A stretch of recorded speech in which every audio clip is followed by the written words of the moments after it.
My name is AK. I'm 20 years old now. I was 9 when this incident happened.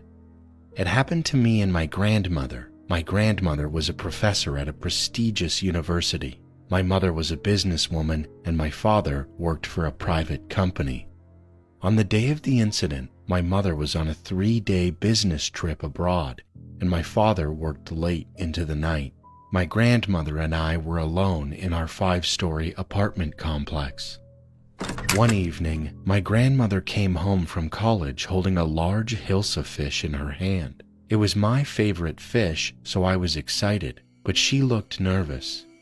When I asked her what was wrong, she told me to close the windows and the balcony door because it was evening. About an hour later, I smelled the fish frying in our kitchen. I ran over happily and my grandmother smiled at me. As we talked, she noticed a few pieces of fish missing from the plate beside her.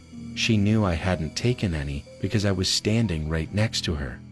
She said nothing, but the strange thing continued.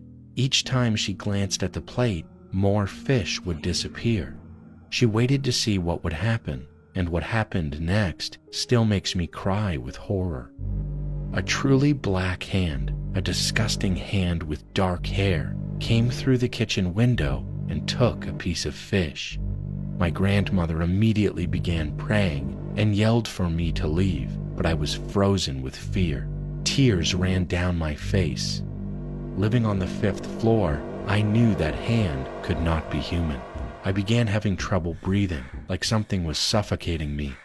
My grandmother screamed at the black entity and asked it what it wanted. The black hand pointed at the fish.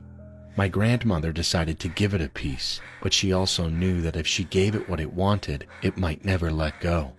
So she moved closer to the hand, holding the fish, and instead of handing it over, burned the entity's hand with a pair of cooking tongs.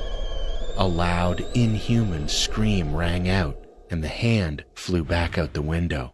My grandmother recited prayers and shut the window. After that, I fainted.